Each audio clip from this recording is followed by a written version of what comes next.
Hello, and welcome to a brand new episode of 360 Sports with Lucas Park. I haven't made a video in a while now, probably about a month or so. That's because, as you can see, new place I'm videoing at, that's because I just moved from New York to Florida, so I haven't had a lot of time to make any videos, but now I'm getting back to it. So today I'm going to talk about the Final Four teams, break them down one by one, and I'm going to talk about MLB opening day. There were a lot of things to talk about, probably mostly the Yankees, all their home runs they're doing. So let's get right into it. So after a lot of basketball, we have 4 teams left: Duke, Florida, Houston, and Auburn. All of them are number 1 seeds in their region, which is not surprising. This is how it should be, but I'm going to break down each team by record. So here we go. Duke is 35-3. Their best player is easily Cooper Flag. He has 18.9 points per game, 7.5 rebounds per game, 4.2 assists per game, and 1.4 steals per game. If anybody is going to be able to stop Duke, which I don't know if it's possible. This Duke team is really good. They have to be able to stop Cooper Flag. And by the way, Cooper Flag leads the team in all the categories I just mentioned. So that's points per game, rebounds per game, assists per game, and steals per game. That is incredible. This guy is a beast. So Houston will have to rough time if they can't bring their A game on Saturday. But I think they can compete with Duke. I don't know if they'll be able to advance, though, because Duke is a really, really good team. And it's going to be a good game, but Cooper Flag is really good. So Houston, however, they're tied with Florida by record.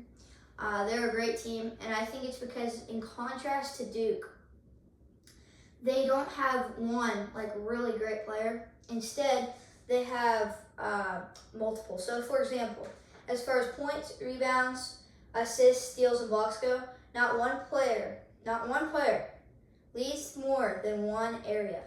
LJ Crowder leads the team in points. He's got 15.4 per game. Juwan Roberts with rebounds, 6.3 a game.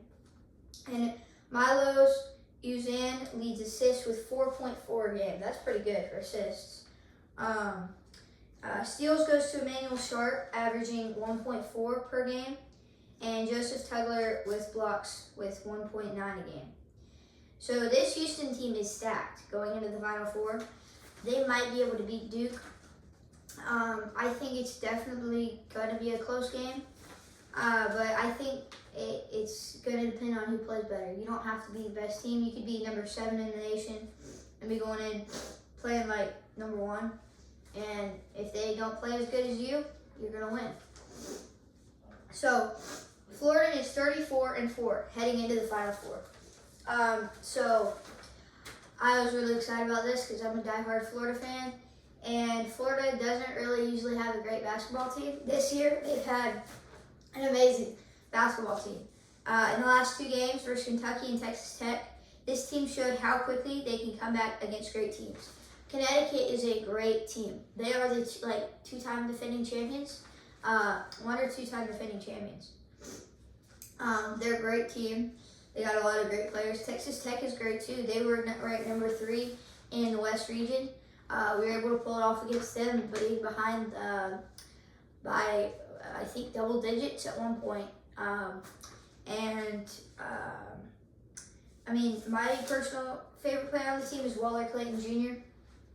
All of them are great players, but I feel like he is one of the best ones. And he's got 18.1 points per game, 4.2 assists per game as well. So that's the assist is the same as Cooper Flag. So he's he's really good.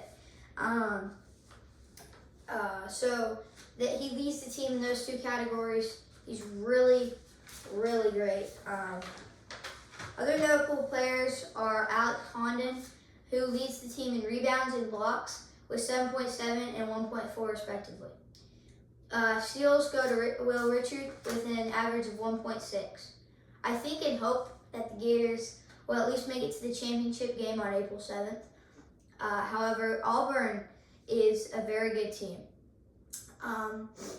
They could be set as the underdogs. However, they're such a good team they can't really be called one.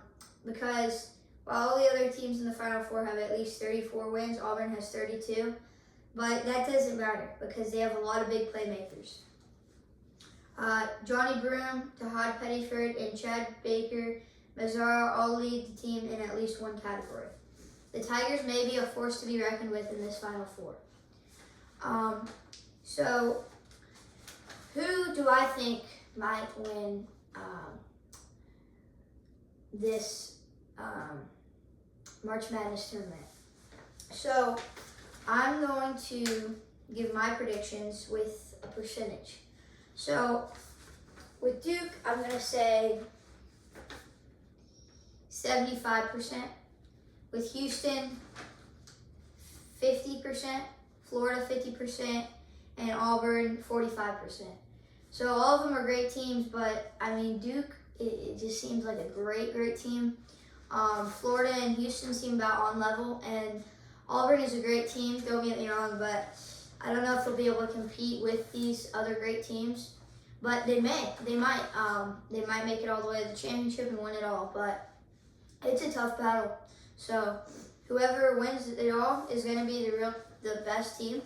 It doesn't matter what your record is. But so as I said earlier, I want to talk about the MLB opening day for a little bit. Tyler O'Neill hit a homer for the 6th straight year in opening day, and Aaron Judge has already hit 4 home runs.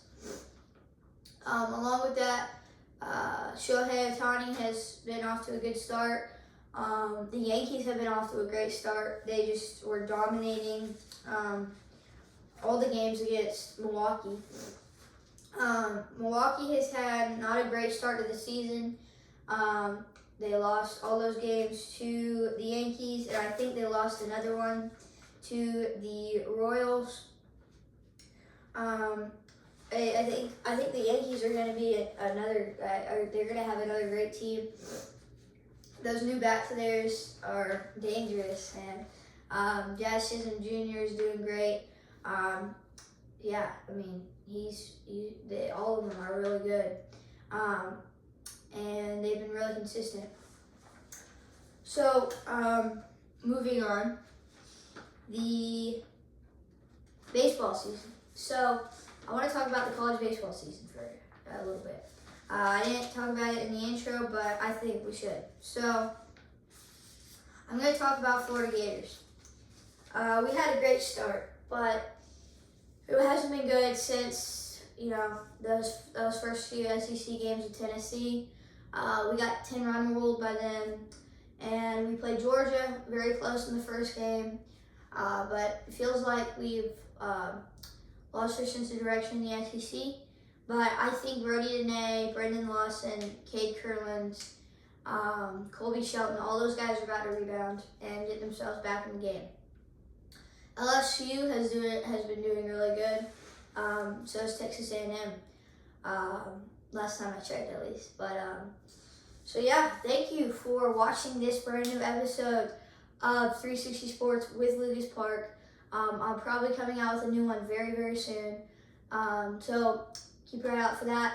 Please, if you haven't yet, like and subscribe, and ring the bell for notifications.